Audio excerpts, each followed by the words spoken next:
నమస్తే. ఈ వీడియోలో మనము 10th class new Hindi text book third lesson అయిన పర్వత్ ప్రదేశ్ మే పావస్ అనేటువంటి పాఠం యొక్క భావాన్ని నేర్చుకుందాం. పర్వత్ ప్రదేశ్ మే పావస్ అనేది కవితా పాఠము. దీన్ని రాసింది సుమిత్రానందన్ పంత్జీ. ఇప్పుడు మనము ఈ కవిత యొక్క భావాన్ని నేర్చుకుందాం. కవి పరిచయాన్ని మనము ముందు వీడియోలో నేర్చుకున్నాము. ఇక్కడ భావాన్ని తెలుసుకుందాం. ఇక్కడ మనకు ఈ కవితా పాఠంలో 3 కవితలు లేదా 3 పద్యాలు ఇవ్వడం జరిగింది.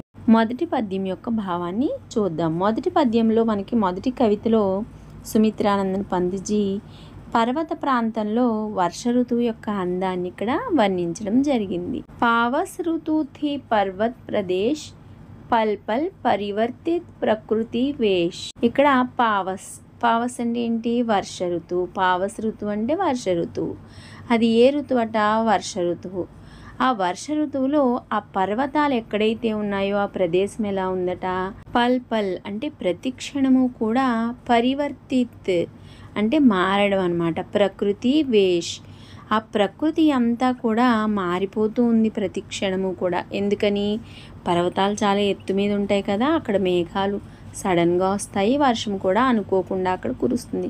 కాబట్టి ఆ పర్వతాలు ఉన్నటువంటి ఆ ప్రదేశము ప్రతి క్షణము కూడా అక్కడ ఉన్నటువంటి వాతావరణము, ప్రకృతి మారిపోతూ ఉందట.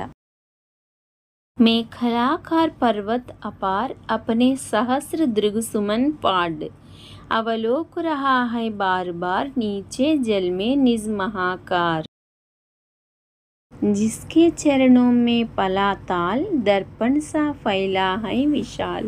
ఇప్పుడు ఈ పద్యం యొక్క భావాన్ని చూద్దాం. పర్వత ప్రదేశం ఎలా ఉందని చెప్పుకున్నాం మనము. ప్రతి క్షణము కూడా అక్కడ వర్షాకాలంలో దాని యొక్క రూపము మారిపోతోంది. అక్కడ ఉన్నటువంటి ప్రకృతి. మేఖలాకార్ పర్వత్ అపార్. మేఖలాకార్, మేఖలా ప్లస్ ఆకార్ అంటే మేఖలాకారంలో ఉన్నటువంటి ఆ పర్వతాలు చాలా ఉన్నాయట. మేఖలాకారం అంటే ఏంటి? ఒక ఆభరణము. నడుముకి వడ్డాణం ఏ విధంగా అయితే ఉంటుందో ఆ పర్వతాలన్నీ కూడా వడ్డాణము వలె చాలా అందముగా ఉన్నాయట, ఒక ఆభరణంలాగా. అపనే సహస్ర దృగు సుమన్ ఫాడ్. అపనే అంటే తన యొక్క, సహస్ర అంటే వేల, దృగ్ అంటే చూపులు, సుమన్ అంటే పువ్వులు, ఫాడ్ అంటే తెరచుకుని, అంటే తన యొక్క సహస్ర దృగు సుమన్ ఫాడ్. ఆ పర్వతాల మీద ఉన్నటువంటి సుమన్ అంటే పువ్వులు, ఆ పూలు అనేటువంటి దృగ్ అంటే కళ్ళు. ఆ పూల లాంటి కళ్ళతో, వేల కళ్ళతో అవి ఏం చేస్తున్నాయట? చూస్తున్నాయట. అవలోక్ రహా హై బార్ బార్ నీచే జల్ మే నిజ్ మహాకార్. అవి అవగతం చేసుకుంటున్నాయి. ఏమని? బార్ బార్ మళ్ళీ మళ్ళీ అవగతం చూసుకుంటున్నాయి అన్నమాట. నీచే జల్ మే నిజ్ మహాకార్. ఆ పర్వత పాదాల కింద ఏదైతే నీరు ఉందో ఆ నీటిలో వాటి యొక్క నిజమైనటువంటి మహాకార్ అంటే చాలా పెద్దదైనటువంటి వాటి యొక్క ఆకారాన్ని అవి చూసుకుని, ఆహా, నేను ఇంత పెద్దగా ఉన్నానా? నా యొక్క పర్వతం మీద ఉన్నటువంటి పూలు అనేటువంటి కళ్ళతో నేను ఇంత అందముగా చూసుకోగలుగుతున్నాను కదా, నా యొక్క రూపం ఇంత అందముగా ఉందా అని అవి అవగతం చేసుకుంటున్నాయట. జిస్కే చరణో మే పలాతాల్ దర్పణ్ సా ఫైలా హై విశాల్. అయితే ఆ కింద ఉన్నటువంటి ఆ నీరు ఏమిటి? జిస్కే చరణో మే పలాతాల్. తాల్ అంటే చెరువు. ఎవరి యొక్క చరణ్ అంటే పాదాలు. ఎవరి యొక్క పాదాల కింద అయితే విస్తరించి ఉందో అదేమిటట? చెరువు. ఆ చెరువులో వాటి యొక్క ఆకారాన్ని, వాటి యొక్క పెద్ద ఆకారాన్ని చూసుకుంటున్నాయన్నమాట. దర్పణ్ సా ఫైలా హై విశాల్. ఆ చెరువులో ఈ మహాకారమైనటువంటి, పెద్ద ఆకారమైనటువంటి ఈ పర్వతము ఏ విధంగా విస్తరించి ఉందట? దర్పణ్ సా ఫైలా హై విశాల్. ఒక అద్దములాగా ఆ నీటిలో కనిపిస్తోందన్నమాట. వీటి యొక్క ఆకారము అద్దములాగా విస్తరించి చాలా విశాలముగా ఉందట ఆ పర్వతము. వాటి యొక్క అందమైన పూలు అనేటువంటి కళ్ళతో అవి చూసుకుంటున్నాయన్నమాట. ఆ పర్వతాలు వాటి యొక్క అందమైన ఆకారాన్ని ఎక్కడ చూసుకుంటున్నాయి? వాటి పాదాల కింద ఉన్నటువంటి ఆ విశాలమైన చెరువులో, ఆ అద్దములో అందమైనటువంటి విశాలమైనటువంటి ఆ పర్వతాలని వాటికవే చూసుకుని ఆనందిస్తున్నాయన్నమాట. ఇక రెండవ పద్యాన్ని చూద్దాం. ఇక్కడ ఈ పద్యంలో మనకు కవి సెలయేర్లు ఏ విధంగా ఉన్నాయి వాటి యొక్క అందాన్ని వర్ణించడం జరిగింది. గిరి కా గౌరవ్ గాకర్ झरझर मद में नस नस उत्तेजित कर मोती की लड़ियों से सुंदर झरते हैं झाग भरे निर्जर गिरिवर के उर से उठ उठ कर उच्चाकांक्षाओं से तरवर हैं झांक रहे नीरव नभ पर అనిమేష్ అటల్ కుచ్ చింతా పర్. ఇప్పుడు దీని యొక్క భావాన్ని చూద్దాం. గిరి కా గౌరవ్ గాకర్ झरझर. గిరి అంటే ఎవరు? కొండ, పర్వతము. ఆ పర్వతం యొక్క గౌరవాన్ని పాడుతున్నాయట. ఏమిటవి? సెలయేర్లు. మదిమే నసనస్ ఉత్తేజిత్ కర్. ఝర్నా అంటే ఏంటి? సెలయేరు. అక్కడ ఉన్నటువంటి ఆ సెలయేరులు ఝరఝర అంటూ శబ్దము చేస్తూ, ఆ సెలయేటి గలగల యొక్క శబ్దము ఏ విధంగా ఉందట? అక్కడ ఉన్నటువంటి ఆ పర్వతాల యొక్క గౌరవాన్ని కీర్తిస్తున్నట్టుగా ఉంది. ఆ యొక్క కీర్తి, ఆ సౌండ్, ఆ శబ్దం మనకి ఎలా ఉందట? మద్మే నసనస్ ఉత్తేజిత్ కర్. ఆ మత్తులో చాలా అందముగా ప్రవహిస్తున్నాయట. ఆ మత్తులో అవి శబ్దము చేస్తూ ప్రవహించేటువంటి ఆ ప్రవాహము ఆ కొండల యొక్క గౌరవాన్ని పాడడం అనేది మనకి ఏమనిపిస్తోందట? నస్ నస్ ఉత్తేజితకర్. మన యొక్క నరనరాల్లోనూ కూడా ఉత్తేజాన్ని నింపుతున్నాయన్నమాట ఆ యొక్క శబ్దాలు. మోతీకి లడియోం సే సుందర్ झरते हैं झाग भरे निर्जर. మోతీకి లడియోం సే సుందర్. ఇక్కడ వీటిని వేటితో పోల్చారు? ముత్యాల హారములతో. మోతీకి లడి అంటే హారము. ఆ ముత్యాల హారము కంటే కూడా కిస్సే మోతీకి లడియోం సే సుందర్. ఆ ముత్యాల హారము ఏ విధంగా అయితే అందముగా ఉంటుందో దానికంటే కూడా అందముగా ఉన్నాయట ఈ సెలయేటి యొక్క ఆ నీటి గలగలలు. झरते हैं झाग भरे निर्जर. అవి ఏ విధంగా ప్రవహిస్తున్నాయట? ఆ ముత్యాల హారము కంటే అందముగా శబ్దం చేస్తూ, ఆ నిర్జర్ అంటే సెలయేరు, చాలా అందముగా అవి ఆ శబ్దం చేస్తూ జలపాతాలు ప్రవహిస్తున్నాయట. గిరివరకే ఉరిసే ఉట్టు ఉట్టుకర్ ఉచ్చాకాంక్షాओं से तरवर. అయితే అవి ప్రవహిస్తున్నాయి కదా నదులన్నీ కూడా, ఆ సెలయేర్లు.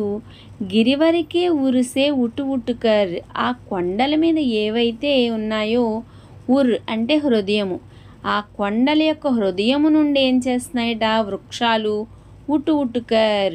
ఆ సెలయేటి గలగలలు అందముగా ఉన్నాయి. ఆ కొండలలో ఉన్నటువంటి, ఆ కొండల హృదయాలలోంచి లేచినటువంటి ఆ వృక్షాలు ఉచ్చాకాంక్షాओं से తరువర్ అంటే చెట్లు. తరువర్ అంటే ఆ చెట్లు ఏ విధంగా ఉన్నాయట? ఉచ్చాకాంక్షాओं, ఉచ్చమైనటువంటి, ఉన్నతమైనటువంటి, ఆకాంక్ష అంటే కోరిక, ఉన్నతమైనటువంటి కోరికలతో అవి పైకి లేస్తున్నాయంటే ఇంకా నేను ఎదగాలి అనేటువంటి కోరికతో అవి ఆ కొండల యొక్క హృదయాలలో ఉన్నటువంటి ఆ పెద్ద పెద్ద చెట్లన్నీ కూడా ఆకాశాన్ని తాకడానికి ఇంకా పైకి లేస్తున్నాయట. హే ఝాంక్ రహే నీరవ్ నభ్ పర్ అనిమేష్ అటల్ కుచ్ చింతా పర్. హై ఝాంక్ రహే. ఝాంక్న అంటే దేఖ్నా. అవి అంత పైకి లేస్తూ ఏం చేస్తున్నాయి? ఆకాశాన్ని చూస్తున్నాయట.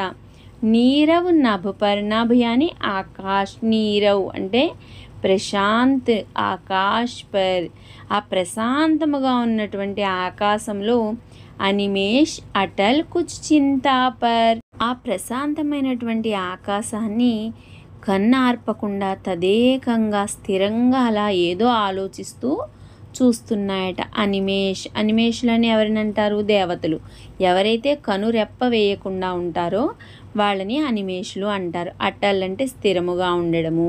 కుచ్ చింతాపర్ ఏదో ఆలోచిస్తూ చాలా స్థిరంగా కన్ను ఆర్పకుండా తదేకంగా ఆకాశాన్ని ఆ చెట్లు చూస్తున్నాయట. అంటే ఏంటి? మనకి ఏమర్థమవుతోంది? ఇంకా ఎదగాలి అనేటువంటి ఆ భావాన్ని మనకి ఆ చెట్లు అందిస్తున్నాయన్నమాట. ఇప్పుడు మనము మూడో పద్యాన్ని చూద్దాం. ఇక్కడ మనకు మూడో పద్యంలో వర్షం కారణంగా పర్వతాల మీద ప్రకృతి ఏ విధంగా మారిపోతుందో మనకి ఇక్కడ వర్ణించడం జరిగింది. ఉడ్ గయా అచానక్ లో బూధర్ పడకా అపార్ పారద్ కే పర్ రవ్ శేష్ రహ్ గయే హై నిర్జర్ హే టూట్ పడా భూ పర్ అంబర్. ముందుగా దీని భావాన్ని చూద్దాం. ఉడ్ గయా ఎగిరిపోయాయట. అచానక్ లో భూధర్, భూధర్ అంటే ఏంటి ఇక్కడ? పర్వతాలు, పర్వత్. అచానక్ అంటే సడన్గా, అకస్మాత్తుగా ఆ పర్వతాలు అక్కడి నుంచి ఎగిరిపోయాయట. ఫడక అపార్ పారద్ కే పర్, పారద్ కే పర్ అంటే ఆ పర్వతాల యొక్క పర్ అంటే తెల్లని మరియు మెరుస్తున్నటువంటి ఆ యొక్క రెక్కలను ఆడిస్తూ అవి అక్కడి నుంచి ఎగిరిపోయాయట. అంటే ఏంటి ఇక్కడ?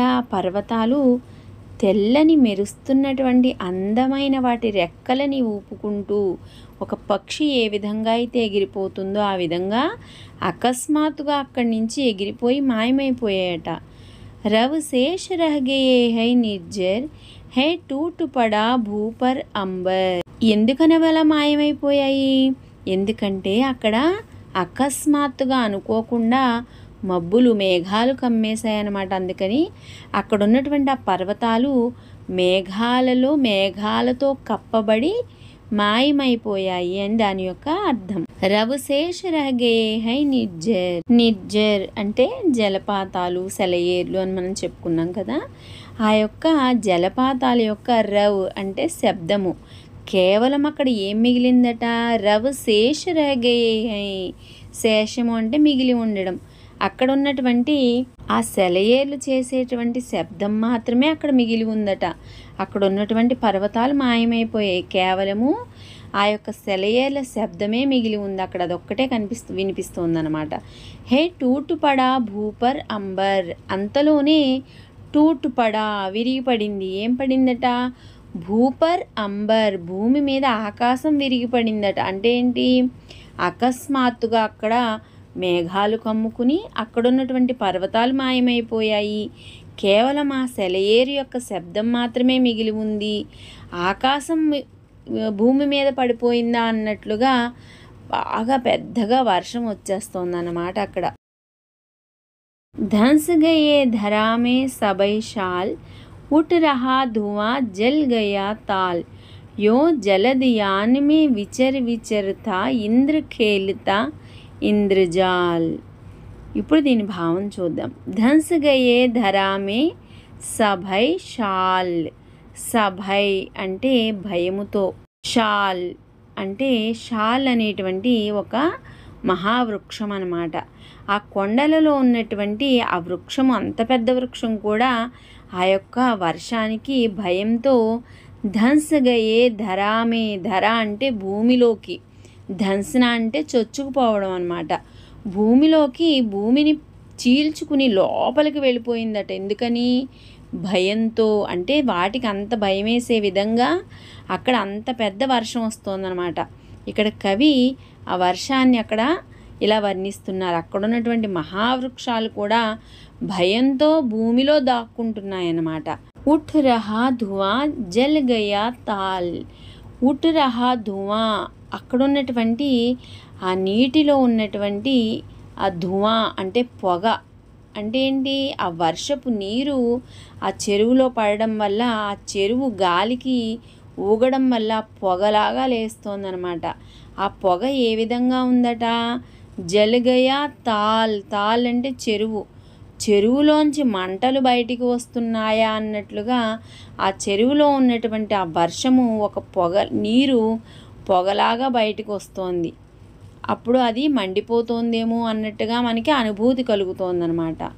యోం జలదియానిమే, ఇంతలో, యోం అంటే ఇంతలో, జలదియానిమే ఆకాశంలో విమానములో విచర్తా తిరుగుతున్నాడట. ఎవరు తిరుగుతున్నారు? ఇంద్ర ఖేలుతా ఇంద్రజాల్. ఆ ఇంద్రుడు ఇంద్రజాలాన్ని ప్రదర్శిస్తూ ఆ ఇంద్రజాలం ఏ విధంగా ఉందో చూడడానికి ఆకాశంలో విమానంలో ఆ చక్కర్లు కొడుతున్నట్టు ఆయన. అంటే ఆయన సృష్టించినటువంటి ఆ భయంకరమైనటువంటి ఆ వర్షాన్ని చూడడానికి ఆయన అక్కడ చక్కెర్లు కొడుతున్నారట. అంటే ఇంద్రుడు ఆ భయంకరమైనటువంటి ఆ వర్షము అనేటువంటి ఇంద్రజాలాన్ని సృష్టించి అది ఏ విధంగా ఉందో చూడడానికి అక్కడ విమానంలో ఆయన తిరుగుతున్నారు అని కవి ఇక్కడ చాలా అందంగా వర్ణించడం జరిగిందన్నమాట. ఇక్కడ మనకు సుమిత్రానందన్ పంత్జీ గారు పర్వతాల గురించి, ఆ పర్వతాల యొక్క అందము, ఆ పర్వతాలలో ఉన్నటువంటి ఆ సెలయేర్ల యొక్క గలగలలు, పర్వత పాదాల్లో ఉన్నటువంటి ఆ చెరువు యొక్క అందము, అంతేకాకుండా అక్కడ ఉన్నటువంటి వృక్షాల యొక్క అందము, మరియు అక్కడ వర్షం వచ్చినప్పుడు అక్కడ ఉండేటువంటి ప్రకృతి ఏ విధంగా మారిపోతుంది అనేటువంటిది మనకి ఈ కవితలో చాలా చక్కగా వర్ణించడం జరిగింది. ఇక మనము వేరొక పాఠాన్ని మరొక వీడియోలో నేర్చుకుందాం. ఈ వీడియో మీకు నచ్చినట్లయితే తప్పకుండా లైక్ చేయండి, షేర్ చేయండి, సబ్స్క్రైబ్ చేసుకోండి. ధన్యవాదాలు.